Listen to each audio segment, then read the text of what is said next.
Hi girls, it's Wednesday and welcome to Life. I'm really excited about this topic because it's one that I used in my recovery that really helped. The idea of creativity and having a key to recovery.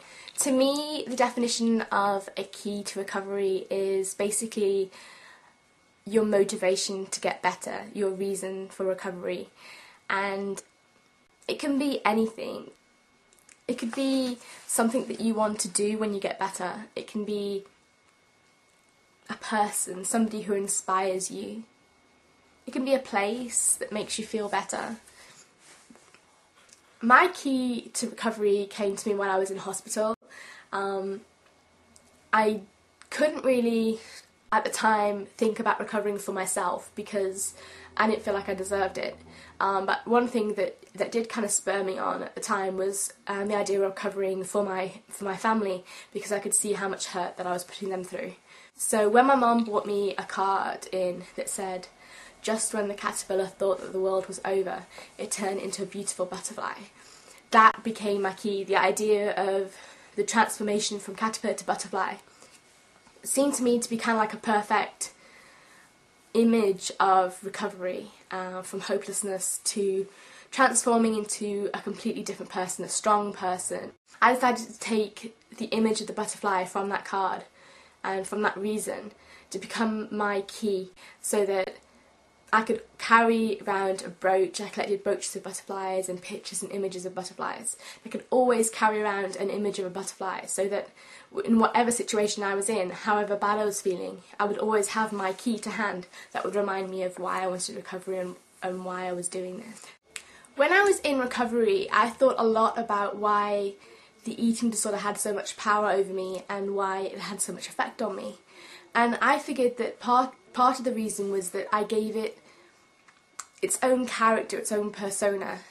I had a name for it. I had an image of it in my head. I used to draw pictures of what I imagined Anna would look like. I'd been thinking about this eating disorder as my friend, thinking about the thoughts, my thoughts, and separating them into myself and Anna's thoughts. So I'd been inadvertently kind of reinforcing this idea of the eating disorder being a character, and I've been making it more and more powerful over the years. It's like a story writer. When I'm writing a fiction novel, I will imagine those characters, and they almost become real. You put so much energy into imagining what they look like, what they might say, what they might do, how they feel. So I decided that I would kind of reverse that and make positive characters in my mind and put the same amount of energy into creating their image in my mind as I had done with creating this character from an eating disorder. So I set about creating these characters by imagining what they would look like, what they would say, making up imaginary conversations in my mind that we would have. Which is kind of essentially what I used to do with the eating disorder character. I used to sit there and imagine what she would say to me, and my thoughts that were negative I was used to attribute to her. So I used to do the same thing with this positive character.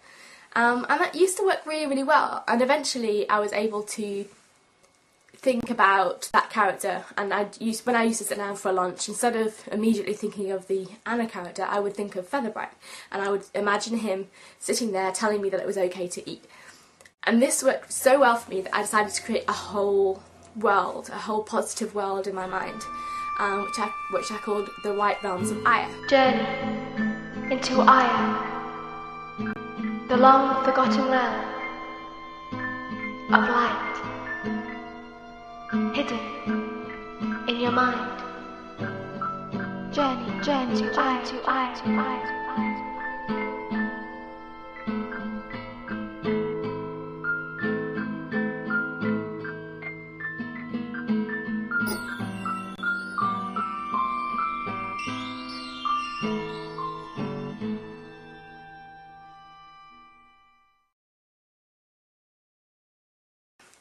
And I basically created a fiction story about this as well, and I started writing about what this world would look like.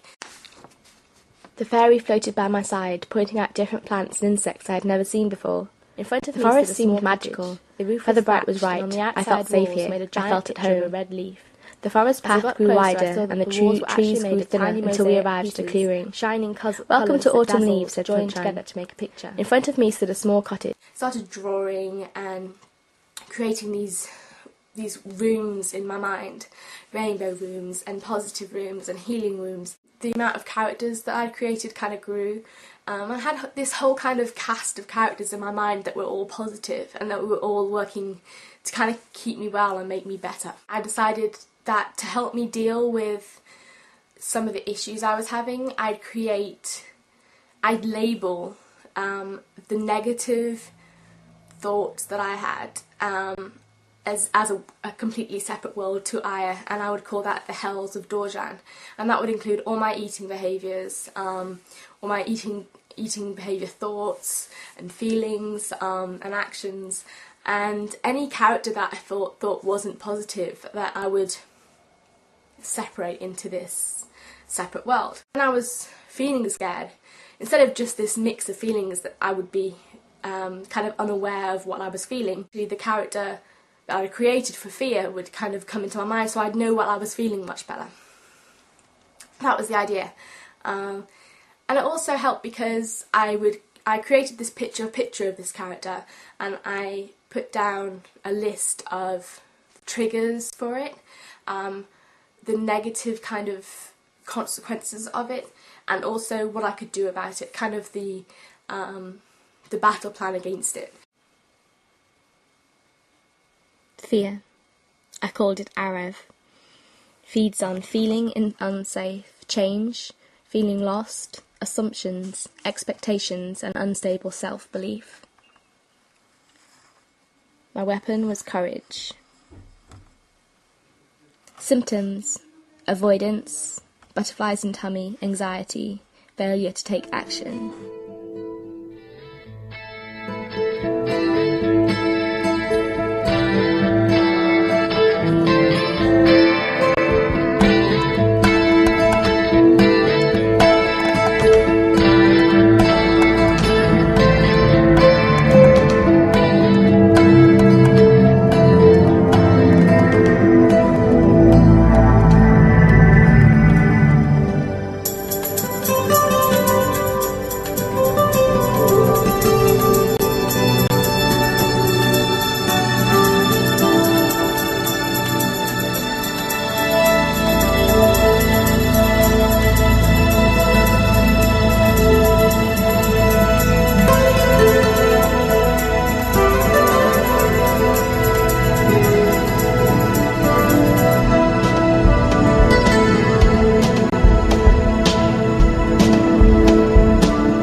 I kind of put emphasis on what other people think more than what I think myself, or I used to. And so by creating characters, I could listen to what I was thinking and what myself was saying and call it from somebody else, so that I would pay more attention to it.